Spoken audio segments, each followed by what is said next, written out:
Actually, this is as real as it gets. The number you have reached, 911, has been changed to a non-published number. You're listening to UCW Radio. In your face. Give it to me, baby. All right, welcome to the UCW Radio Show, and I want to thank you for tuning in, listening, and viewing, and everything. You know how we do how we do the UCW Radio Show. We have inspirational, motivational, awesome people on here to share their story with you, and I bring them on here because I think that these stories should be heard. And we have one awesome person after another over the past, 15 years doing it. And now we have someone that we've had on the show, but we haven't really told his story the way it should be told. So I'm going to let him tell his story. We're bringing on, if you don't know him, you should know him. We're bringing on the great Bobby Samuels. Bobby, welcome to the show. How are you? Thank you. Wonderful. Thanks for having me. No, thanks for coming on and making the time for us. So let's start at the beginning. You know, you've been involved in the film business for a long time. You've been involved in martial arts for even longer than that. Your father did some amazing things. I know the stories. I want you to share these stories, and I do want to talk about your dad because those people that listen to my other show, Money Never Sleeps, it's a financial show, and I want you to tell a little bit about your father towards the latter part of the show. But let's talk about you right now. Tell us, man. Tell us how you got involved in martial arts, and then we're going to talk about the films. I began when I was around 10, studying Kung Fu with a guy named Maurice Tunstall. And he taught me Hung Gar Kung Fu, which is the 5-animal system. I was his first real, dedicated student. He had a lot of students, but I was probably the first one that was there every day, every hour of the day. I lived and breathed Kung Fu. I just wanted to learn so much. So I studied with him for about 10 years. Subsequently after that, I ended up studying with his master, Chung Shipoi, in Philadelphia, Chinatown.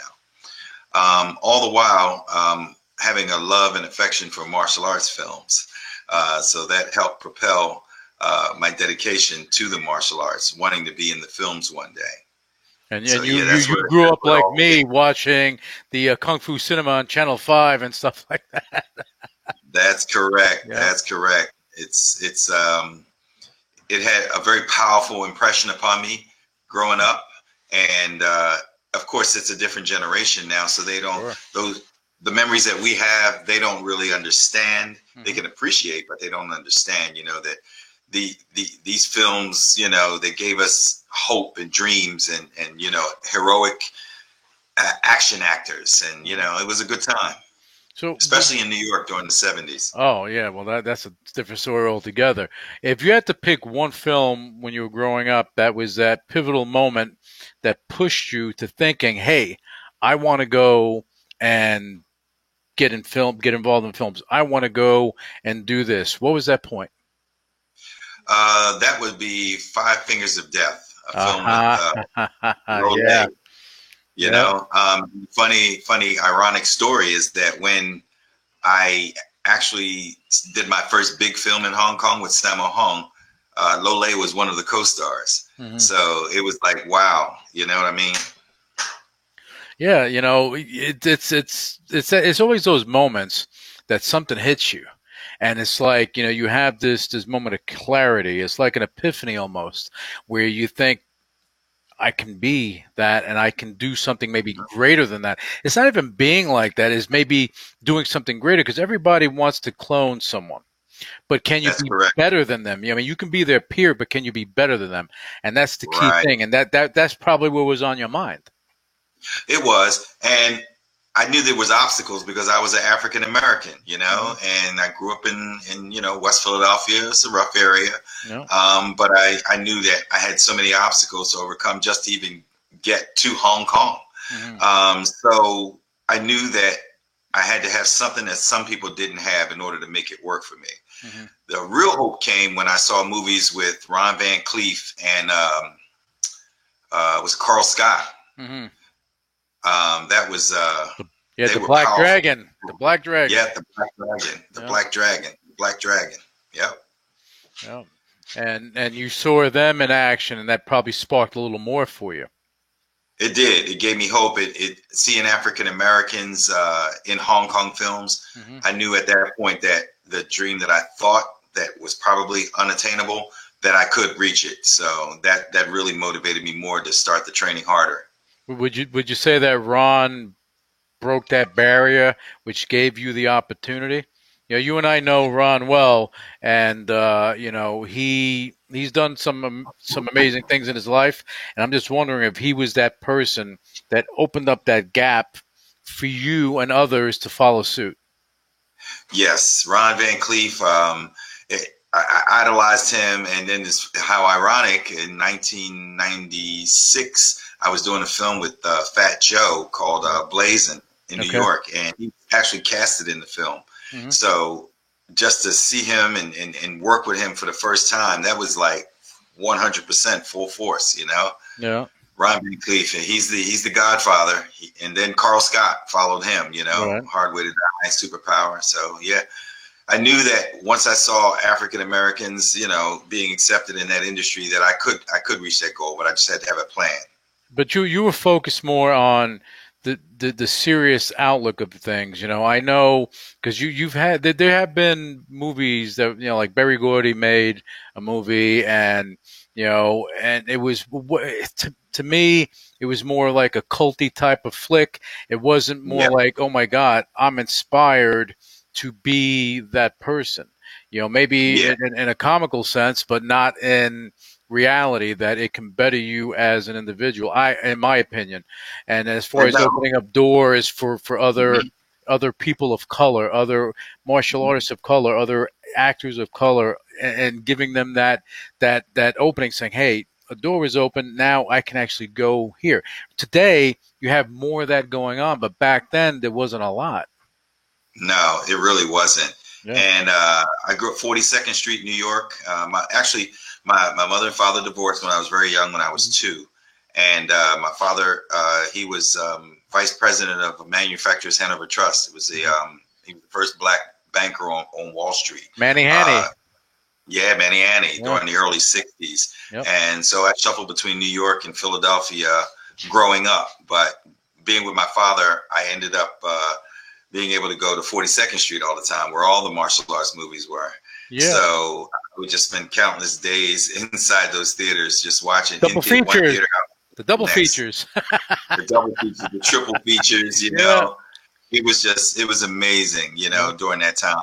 I had to share it with some black exploitation, but, you know, I just wanted straight kung fu, but still it was enjoyable. Yeah. So, good memories. Good memories. Yeah. And from that time, you know, as you grew up and as you got more involved in the Hollywood scene, because you've been doing it for a bit, you know, do you think that you have more, as far as martial artists transitioning to film and to, you know, the entertainment arena, do you think that more opportunities are here today for them because of people like yourself that kept pushing and breaking down these little, not little barriers, they're pretty big, but they were being broken down from the bottom up?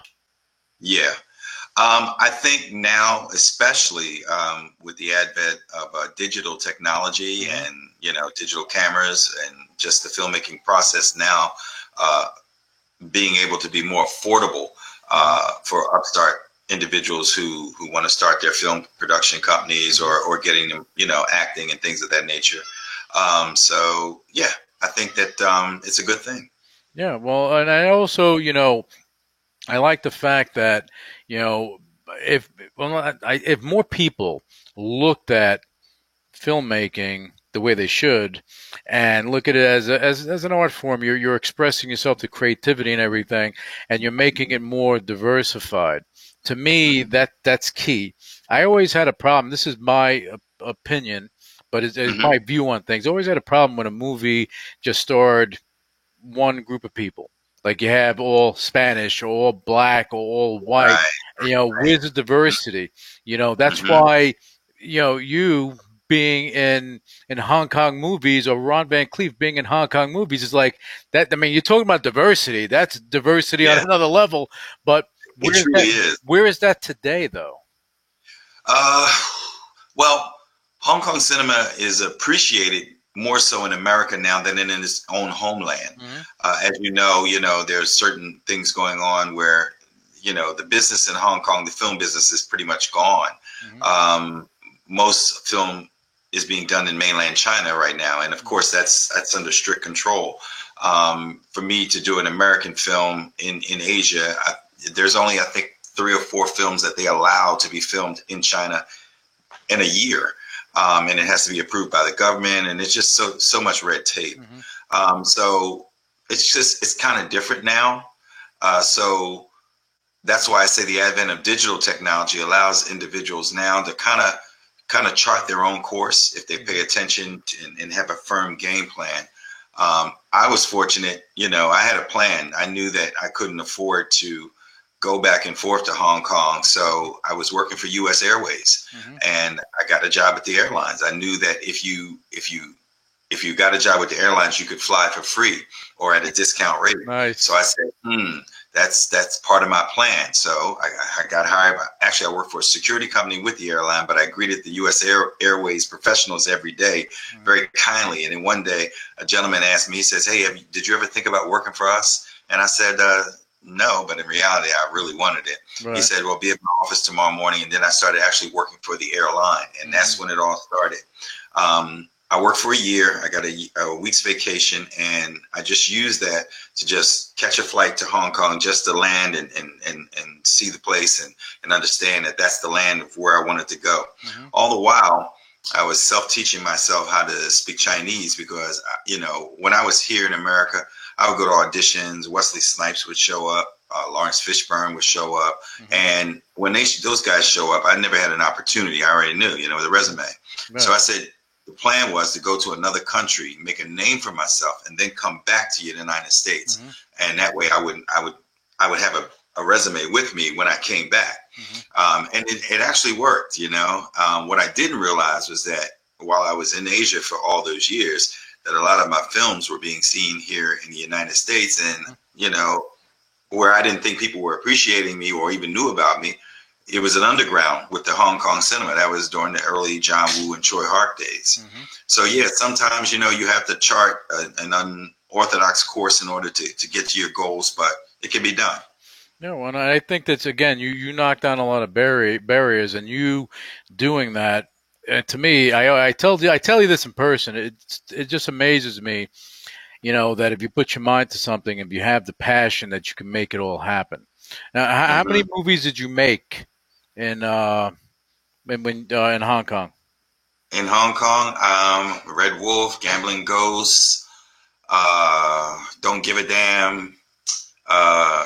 What happened was I had been doing action films for so long, and then there was another prolific director. His name was Alfred Cheung, and he said, I'm doing a romantic love story, and I want an unusual spin on it. He says, I'm going to shoot an English version and a Chinese version at the same time. Okay. Brilliant director, Alfred Cheung. And so I played one of the leads in the English language version. And it was the first time, an African-American had on-screen romance with an Asian female in Hong Kong history. So again, trying to set barriers to break down. That's all. But again, Ron Van Cleef, Carl Scott, they laid the blueprint for me, as well as Jim Kelly. Well, Jim Kelly, R.I.P. He did a lot as well. Yes. A lot of people know him from Enter the Dragon, of course, but he's done a lot of other things beyond that. But even if you look at Enter the Dragon, you look at how it is, there was diversity there. It was. It was. And people don't realize that was real diversity to have all those different people. John Saxon. That's right. Jim Kelly, Bruce Lee, black, white, Asian, Yeah, it didn't matter. That 45 years later, it's still an iconic film. Yeah. And it's not a cult classic. It is an actual. It's a film that you can watch over and over and over and over, and it's just something else. he is the Asian James Bond in there. Let's just face it. Oh, no question, no question. Talking about James charisma. James Bond without the guns and just the hands. Yeah. So, but he inspired a new generation. He inspired me when I was younger, and I'm sure he inspired you, and he inspired other people. And to have individuals like that show up, that come from a martial arts background, and they go into film to rise to that level and inspire so many people for decades and generations. Okay, right. It's an amazing thing. Do you think that not that we would ever have anyone like that, but do you think that there are any martial artists that are actors of color that could be that motivation, that inspiration for the next generation and the generation after that? I mean, I'm not talking about just be the inspiration for, hey, you're black, you're inspired. No, be the inspiration for many, the diverse crowd, whether you're black, white, Chinese, this, that, whatever it is, that you can have that impact. Do you see that happening? I see it happening. There's a crop of young martial artists that are out there now with very good skill sets that, with the dedication and the right, promotion, they could really go far. But the issue here is, I always said Bruce Lee was before his time. There's just some people that, are before their time. And we're just blessed to have him here for a short period. As you know, he died very young. He would have been in his 80s as we sit here and talk right now. So the image, I don't think that we could view the image of Bruce at 80. All of us around the world view him as this invincible character because that's how he was preserved. And it will last beyond you and my generations because he truly was an anomaly. That's all I can say. Living with Sammo, I asked Sammo one day, how good was Bruce Lee? Because he fought BruceLee in the beginning of Enter the Dragon. They were friends. And he said one day Bruce Lee walked into his office, when they wanted to meet, and then he was like, "Hi, how you doing?" He said, "I'm Bruce Lee." And then Sammo said, "Hi, I'm Sammo." At the time, Sammo was a pretty well-known action director at Golden Harvest. And Bruce tested him. Bruce was like, I can hit you 2 times before you can move. And Sammo took the challenge. And Sammo said that he hit him 4 times before he could even move. And he said he was the fastest man he had ever seen on earth. So coming from Sammo Hung, who himself is one of the, 3 dragons, that says a lot. Sure. Really does. Sure. And he said it wasn't even about the money to do Enter the Dragon. It was just an opportunity to work with him on a screen, So when you have people that are at that level that really just want the opportunity to work with Bruce Lee, I mean, like I say, it was before his time. No one has been able to touch that. Jackie is good. Don't get me wrong, but Jackie's not different. No. See, that's the thing is like with Jackie Chan, he's good at what he does, but it's more of a comical type of thing, but he's talented. But that's his angle. That's his angle. Bruce Lee was not comical. He was like, I'm gonna hurt you if I, and that's the thing, and that's the power. It's like you mentioned James Bond. James Bond, when you had Roger Moore and you had Sean Connery, that was a different type of James Bond. When you transition to the new James Bond, you're talking about a badass on another level, and it changes the game because you're dark, like Batman.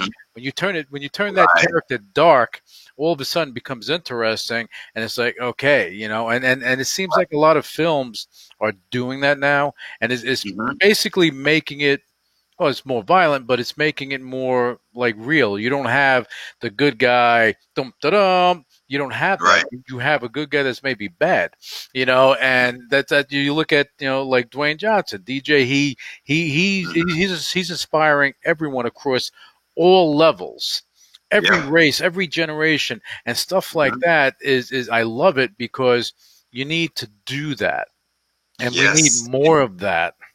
He's a remarkable actor, action star. I was so fortunate in 1999. when he was actually a big wrestler for WWE. Vince McMahon, he was his number one. I got hired to do a commercial for Vince McMahon's WWE up in Stamford, Connecticut. And it was with Dwayne Johnson, The Rock, China, Mankind, all the famous wrestlers from then, Vince McMahon. But I got thrown out of a conference window, and I actually broke my back during that. It was my first major injury during movies. I survived Hong Kong and everything. You get taken out by Vince McMahon.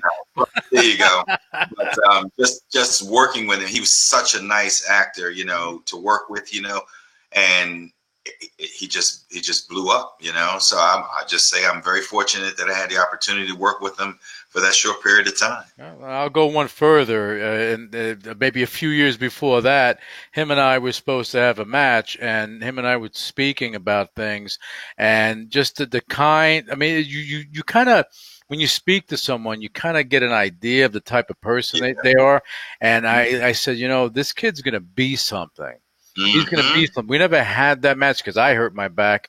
But the bottom line is that you can kind of, you know, see a person's persona come out, and you're like, okay, there's something there. And if they have someone smart around them, they're going to make stuff happen.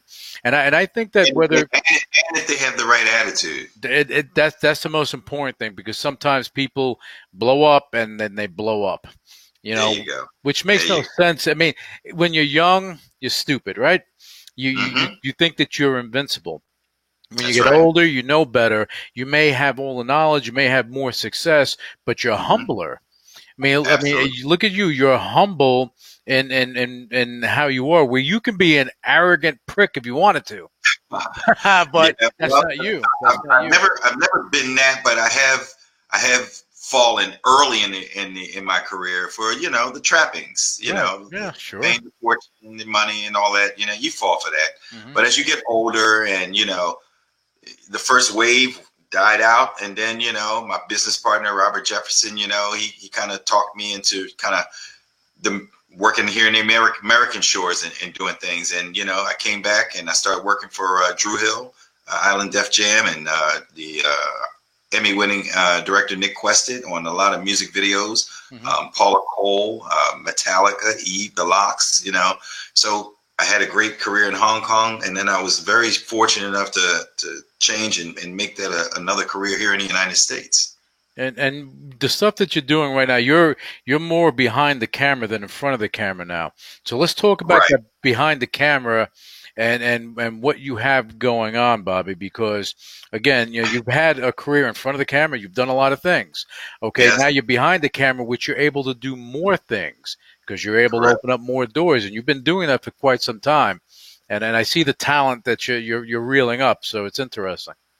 Thank you, I appreciate that. Yeah, started a independent film label with my business partner of 30 years. And basically what we do is, you know, short form content, you know, actually, and then we our first full-length feature film, we partnered with Tambuli Media to do Made in Chinatown. That was a $2 million budget.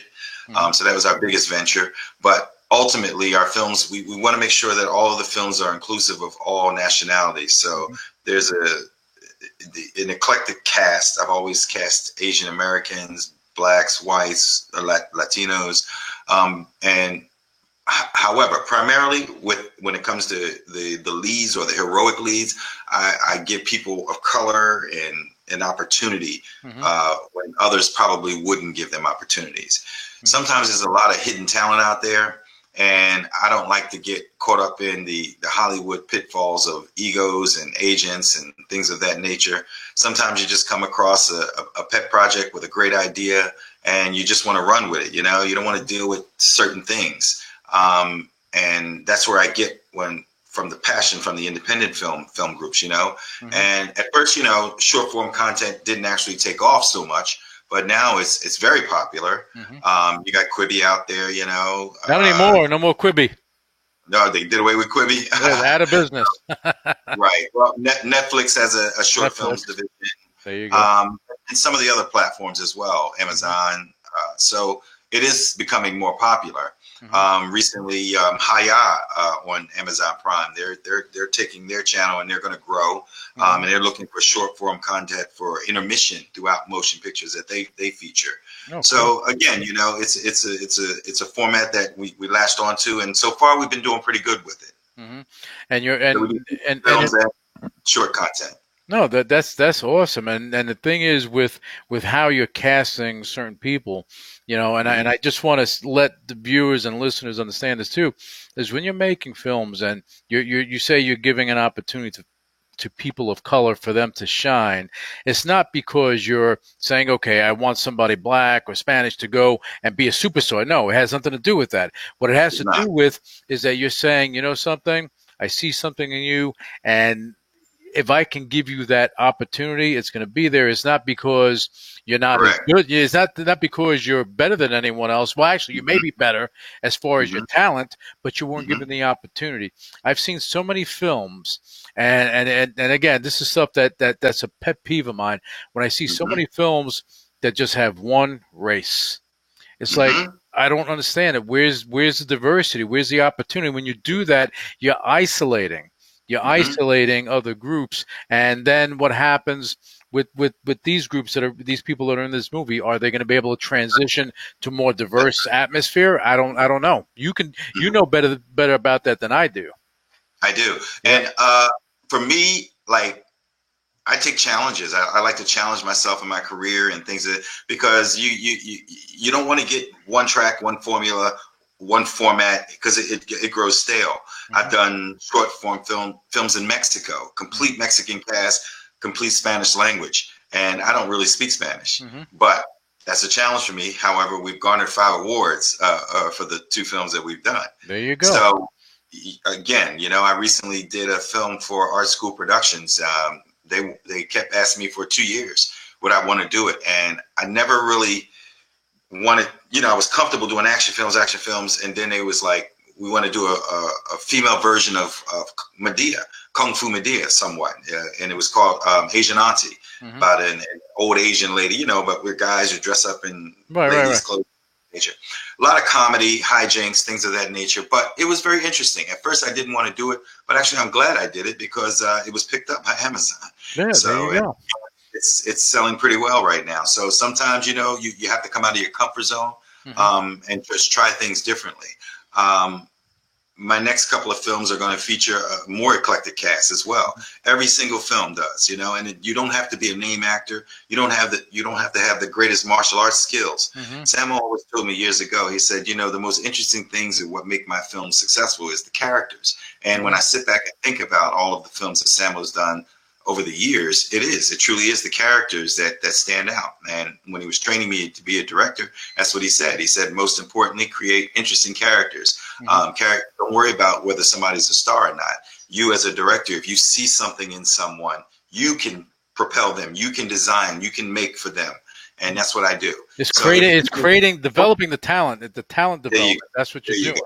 If someone has a great look and can actually act, and has mediocre action, I can work with that because it's my job as a director and as an action director to make that individual look good. And I have a pretty good grasp of the camera system, so I understand how to make someone look good on film. I'm glad you brought that up because I want our viewers and listeners to understand, just because you're a great fighter does not mean you can be a film fighter. It's a different animal. It has to do with angles and camera angles and how you can make a fight scene look real. But, you know, these guys may not even be touching each other half the time, but that's a skill set that the director behind the camera understands. And the only way you really know that, Bobby, is that if you know how to actually, you're involved in martial arts, you know it, but you know what works on film. So you need both those aspects in order to make it work. You would be surprised how many A-level martial artists that I wanted to give an opportunity to. However, fighting for film, it didn't translate action. And they're brilliant martial artists, don't get me wrong. But to do action for film is different. The tempo is different. The technique is different. You almost, the camera's like the third arm in an actual fight scene. Mhm. So you actually have to consider all elements. You know, it's action, it's reaction, it's camera movement, it's camera left, camera right. You know, inserts. Just to make a 1 minute action sequence, you'd be surprised how much it actually takes in order to make it work. Right. And make it sell, make it to the point where the audience can go, wow, you know.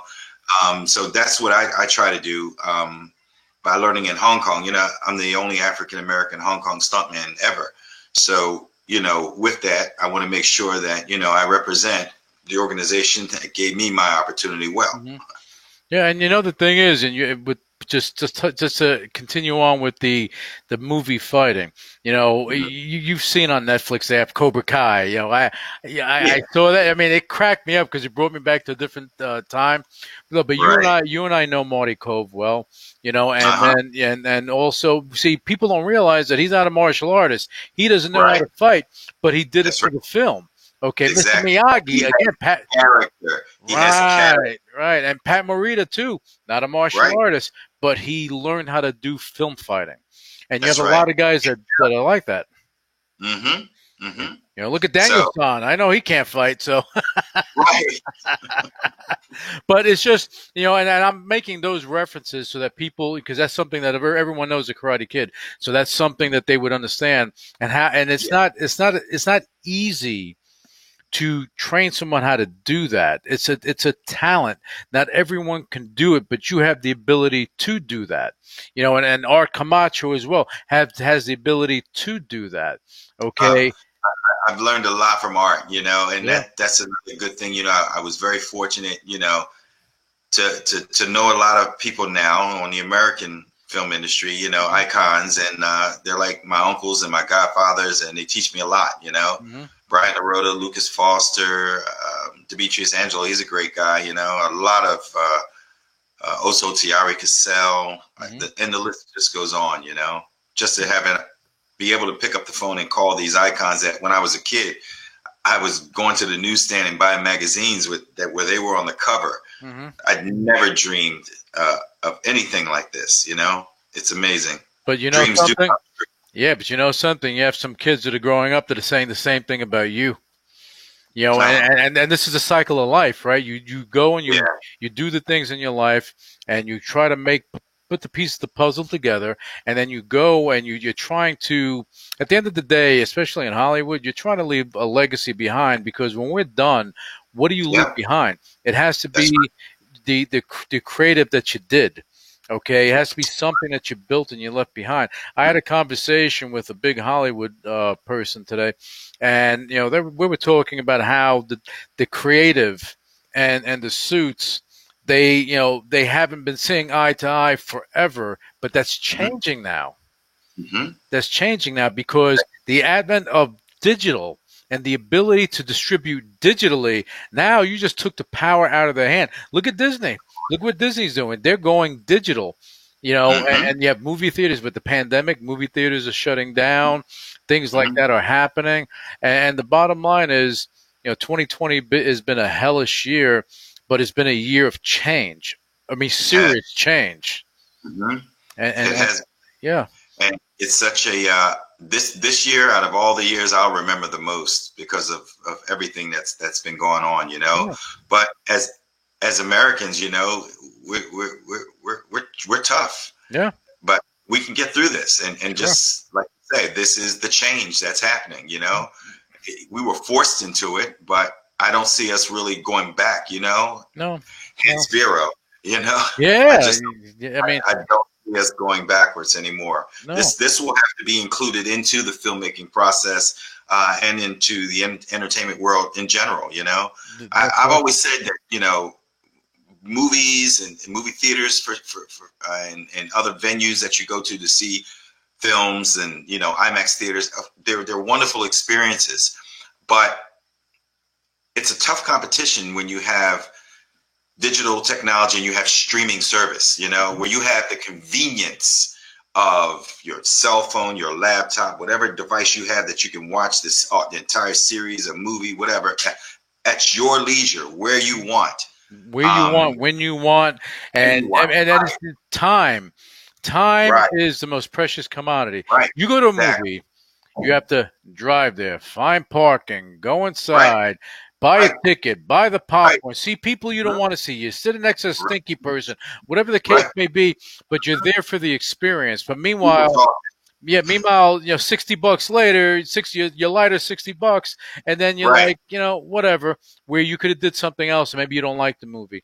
Having Right. that digital experience and being able to do it from home. See, like even on Vero, I mean, not yet, but if you were going to watch a movie, you can watch a movie and have people and have some sort of watch party type of thing.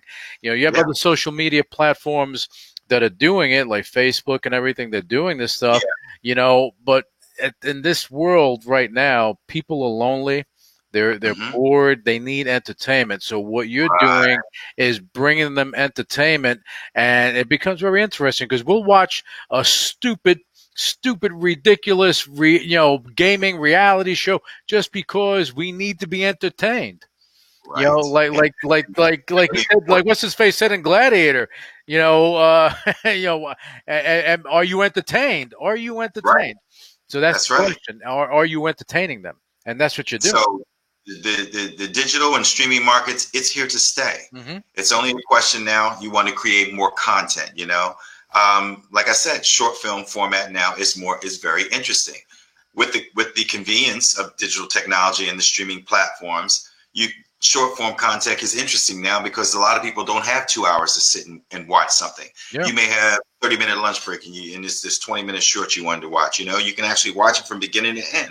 And some of these shorts are very powerful these days. Some of them, they actually they're thought out and they're well shot with advent of digital technology. Yeah. So cost effectiveness too. Trading. Say again. Cost effectiveness too. Very cost effective. That's why we started, as we talked earlier, you and I growing up on Black Belt Theater, syndicated in every city across the United States, Saturday afternoons, you're there, you're 3 watching. o'clock. 3 o'clock, brother. You know what's going on. Channel 9, Channel 5. You know what I'm saying? Philadelphia was 29. Yep. But what I did with Red Sash Theater, this new platform that I created for independent filmmakers, basically, they can submit their content and I'll air it.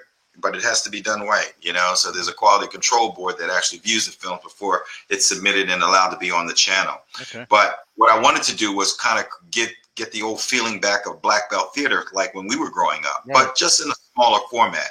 So most of our films now are geared toward just action crowds and on Kung Fu Fridays and martial arts Thursdays, and then I have my female heroines on Wednesdays, things of that nature. Oh, that's cool. Just again, kind of creating that atmosphere. Now I just did one called Shadow Fist, which is a complete homage to Shaw Brothers. Okay. So you'll really like that. We're going to release that in 2 weeks. But, and to the viewers and listeners that don't know who the Shaw Brothers are, they were the icons in China, in the Hong Kong film industry. That's correct. Yep. That's correct. Who had a formula that no one has been able to reproduce. They use the same actors. You see 30, 40 films a year. Yep. The studio, like we can recreate that formula. Yeah, you had like the man with the kid with the golden arms, and you had but you had the same actors that shifted. Correct. But the audience accepted it. Yeah. The audience didn't say, "Oh, that's the same guy who was in the last film," or no, they looked forward to it. Chang Che, he created the heroic bloodshed films. Yeah. And now tell us about the Red Sash Theater. Tell me more about that, and I want our viewers and listeners to learn more about that. Yeah, so again, we do short form film content. We do one original every month. But where does that air though? Where you? It airs on Binge TV. Binge TV. Okay. Binge TV. Okay. Yep, Amazon Fire Stick, over 100 channels on smart TVs. I partnered with Demetrius Angelo, Urban Action Showcase, and Binge TV to present that. So we're excited. It's been doing well. And again, we allow filmmakers. We've had art school dropouts, Rising Tiger Films, Deviant Children. They've all submitted content to air on the channel. So basically, it's like Black Belt Theater or content. But that's good because when you look at a TV show, if it's a half hour from 8 to 8:30, the actual show itself is maybe 22 minutes, maybe, Correct. so My that's the short form, That's right. and Right. and And you look forward to next week's episode. yeah, but now with Netflix, you binge everything, so There you go. There you go. You got to pay attention to the bingers too, Yeah. because they're dedicated to that. Some Yeah. people, block out. They get off. They work Monday through Friday. They're off Friday, and they just want to sit from Friday until Sunday, where they have to go to bed, binge an episode. 13, 14 episodes. So that's where it's more successful, I feel, than weekly episodic for NBC and CBS. that's old. That's not going to survive. A new series comes out. Okay, you get a 30-minute episode, and you got to wait a week until another 30-minute. Whereas, Netflix, Amazon, they drop 13, 14 episodes a pop. Look at Disney, Mandalorian. I'm waiting to get off this interview to get in season 2. I've been. I'm one of them. But the thing is, when this is the future. It's not going anywhere. It's just going to be more enhanced. The millennials, the Gen Zs, they're a mobile generation. They equate for about half the population. All right, and beyond that, they are about 30. They're about 30 to 35, maybe 40% of the consumers in the world. So if they want to be mobile and they want digital banking, digital this, digital that in my hand, I want to move around with it. And if you don't cater to it, then you lose. Quibi. I mean, that's a gone situation. They raised $1.6 billion. Where did they go? They're gone. You had big heavy hitters in there. They're gone. Jeffrey Katzenberg, You had Meg Whitman there, from HP. All this stuff, they're gone. And the thing is, they did something which to me I think is ridiculous. You're creating content, great, but you cannot have an old school mentality with a young generation. You can go and create this technology. They had great technology, the best technology no one knew. Okay, so now the new generation is like, all right, you know what? We don't want this thing. We'll rather watch it on Snapchat or Instagram because it's quick to the point. I don't have time to waste on it. And then, and that's what it comes down to. But they rather see something, a cat doing something stupid because it entertains them, as opposed to watching a 2 or 3 minute short that someone spent $1 million on. They want to see the creative, and the creative comes from the bottom up. I think. That's right. I agree with you on that. Yeah. So I think that's so important. Each one of my films, I like to have a theme to them. No one film, there's no signature, so to say. Every single one is differently because I approach it differently. It's a different cast. It's a different collaborative effort. When you doing films, I may be the director, but say for Made in Chinatown, there were 60 people that actually helped create that vision. So I was just the commander of the ship. They actually help. So when you're talking about creating vision, it's a collaborative process. And as far as I'm concerned, the crew have an integral part in helping create whatever the audience appreciates. Sometimes you can like The Raid, oh my God, this is the greatest action film ever, but no one paid attention to the script writer for that, the person who created that vehicle. They only paid attention to the action and the stars, Unfortunately, sometimes there are unsung heroes behind the scenes that just get caught up in that. It's just the nature of how people are trained to think. When you look at a movie poster, you look at the director, the producer, you very rarely look at like a script writer. But I think, now it's time for us to start promoting the creative people behind the scenes. Sure. That help us, But the funny thing is, Bobby, that I had someone on the show and the name escapes me, but we had a great conversation. And basically, he started, from behind the scenes.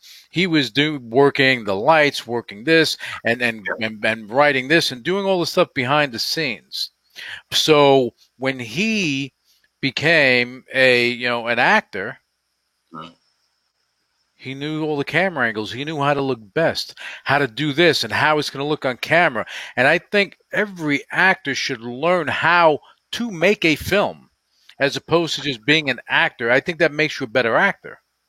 I think most of your better directors are are former actors. You know, Yeah. One actor who I just think is brilliant. Great comedic timing, but then again, he can just on the drop of a dime turn in a dramatic performance that it's like, are you serious? And he's a brilliant director, and that's Jason Bateman. Yeah, Jason Bateman. I mean, I love this guy because Ozark. yeah, Ozark is amazing. yeah. Amazing. Oh, I love that show. Love that. I'm waiting for it to come back. They gotta get this thing going. You know, they need to get this thing going.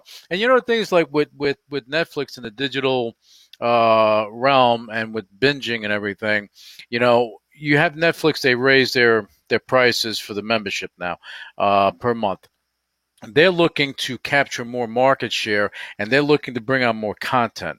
Okay, you have Amazon that now is doing more stuff too with Prime. You have other platforms that are doing similar things. They're trying to get the content. Content is king.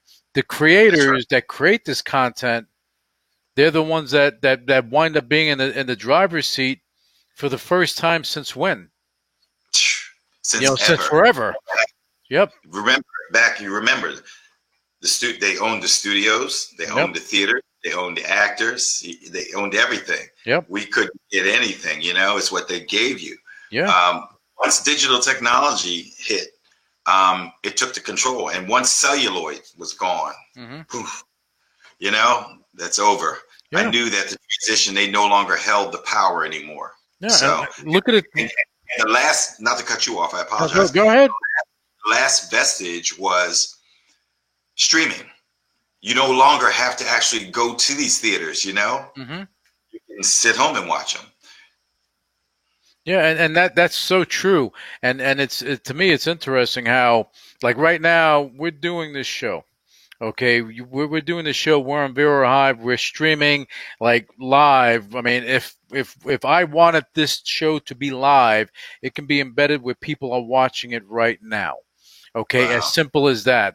The bottom line is that with platforms like Vero Hive, platforms that allow you to do different things, filmmakers, recording artists, they have an opportunity to reach a greater crowd, because the bottom line is, if you go stream live on Facebook or YouTube, who owns that content? Right. Not you. That's you think it's you, but it's not you. You're using their platform to do it. And that's why when Vero Hive was built, just to touch on this, is that when you create something and you record something, that's yours. See? You download it, it belongs to you, and you can build, and it gives people, like with in the movie industry, gives you the opportunity to build up maybe a catalog of something, and then you can go make money, maybe sell it to Netflix, stuff like that, if you're doing whatever you're doing. Because believe it or not, it is funny. Somebody asked me about this today, and I don't mean to take away from bringing in the show, but I think is relevant to what we're talking about, where there's going to be an area of Vero Hive that is going to be for live streaming solely and doing different things. And they asked me, they said, well, if I wanted to go and live stream an event, can I do it? I said, absolutely. If I wanted to go and have a reality show thing, can I stream it on there? I said, if you have the cameras and you're connected to the system, sure you can. What does it cost? It doesn't cost much if you're a premium host, and it basically is a couple of shekels, but you can actually do it. And you can monetize your time and your efforts and everything like that. So to me, technology is key to what is going to be happening from here on in, because we're not going back to what was, man. It's not happening. It's not happening. You know. Nope. And so go ahead. Either embrace and move forward with the times, or you're doomed to be stagnant. Yeah. And remember a bygone era. Yeah, and that's it. It is a bygone era. You know what it is? And it's like Blockbuster. The studios I look at as being Blockbuster, where you have Netflix is the future, Blockbuster is the past. And if there's anyone, a teenager or something, that's listening to the show or viewing it, they don't know what Blockbuster is. Right, okay? That's right. You know, and it's just like saying Blockbuster who? Exactly. You know, the studio. Look at the transition and how quick it happened. I remember going to buy in VHS tapes for $69. Mm-hmm. Yeah. You know, I remember that. And Yep. and then it went from VHS tapes to DVDs to Blu-rays to now it's who buys Blu-rays? Who buys CDs anymore? No. Everything is streamed. Yep, everything is So, streamed, and with never fi- go back. and for the movie producers out there that are working on slim budgets, keep in mind 5G is coming upon us, where you can actually do something live, stream it live, and you can do this stuff. And guess what? It's cost effective because really, what is the cost? You're streaming. You know, I mean, I remember. What was it? Maybe 5 years ago, I was doing something and I had to go pay a few $100s to go and stream live. Mm. But right now, I don't pay a damn thing to do that. But the point is that because technology advances, advances. But I have to let people know that when you're using YouTube, Facebook, things like that, understand the ownership of the content that you have. Because, I mean, there are legal things there, and if you can develop content, you want to be able to own it. And I think that's important, just like in the recording artists, owning the masters. Right, exactly. Okay, read the fine print. There you go. Even in the streaming service, read the fine print. No doubt about it, Bobby. I mean, before we end the show, I know you want to get to the Mandalorian. You're excited. You're stoked about it. I get it. You know, but I want you to do two things for me. First, give your website and information for what you're doing so people can learn more about what you're doing. Let's do that first. Right. So we have our YouTube channel. It's R4 Films. Just put R4 Films in there and we'll pop right up. We got major content on there. We also have www.redsashtheater.com. You go there and see your content. We do one original every month. We do a pay-per-view once every 2 months, but we usually do a lot more. The short form content is extended. It's probably like 35, 40 minutes. And we do $2.99 rentals. So again, that's just to help, generate the income in order to keep this ball rolling. Well, you need something coming in to keep everything going so people get what they, it's about supporting the process. I get it. I don't want it to be so painful for everyone, and I want it to be convenient. Sure. You can reach out to me on Facebook, on Instagram. It's RJ_Samuels_. And that's pretty much it. So I appreciate it. Thank you. Well, it's my honor to have you on here, Bobby. You know, you and I we go back, and I just like highlighting you, and more so now because of what we're doing. Okay, and we're gonna be doing some cool. Love to be a part, whatever you guys are doing. Oh, we're going to talk soon. But what I want you to do, the second thing I want you to do, what message would you give right now to an aspiring director, producer, someone coming into the film industry? What message would you give to them for them to have the most success in what they're doing? I'll say it in one word: discipline. It's very important. Respect your craft by that. Learn from everyone. Study your craft. Take chances. Take risks. A lot of people like to stick their toe in the water and see if it's cold or not. I like to jump in 12 feet. That's just how you make it in life. Sometimes you just have to try. I knew from the age of 10, I said, I sat in a movie theater. If you don't take anything else from this interview, I sat in a movie theater with my aunt watching Five Fingers of Death. I looked at a guy at the age of 10 on screen who was the lead, and I said, I'm going to work with him one day. 25 years later, the first film I did was with that individual. I'm sitting in a car, and the Beastie Boy walked down the street and said, Bobby Samuels. I was in awe because the films have been seen on an underground. Sometimes you have to take an unorthodox route to get to where you are. That's why I told you about getting a job with U.S. Airways, where I knew I could fly free. Working at McDonald's wasn't going to fund it. So again, have a plan, be dedicated and disciplined to the plan. Also, the second most important word is humble. remain humble. That's so important. And those words are going to resonate. And anyone, again, any aspiring filmmaker, you're getting involved in this arena, listen to Bobby Samuels, follow him, go to his site, go to the Red Sash site, go and see him, follow him on Instagram, follow him on Facebook, see what's going on, support what he's doing, because that platform, what you're doing, Bobby, is going to help so many. And I appreciate you, and I appreciate everything that you're doing, brother. And I want you to stay with me. Don't leave me. I know you want to get to the Mandalorian, but don't leave me yet. All right. But I want to thank all the listeners and viewers for tuning in, and we're going to be back with you for the next episode of the UCW Radio Show. Thank you so much. Initiating shutdown sequence. Now this is UCW Radio in your face. What is your major malfunction? So let it be written. So let it be done. Ladies and gentlemen, my mother thanks you, my father thanks you, my sister thanks you, and I thank you.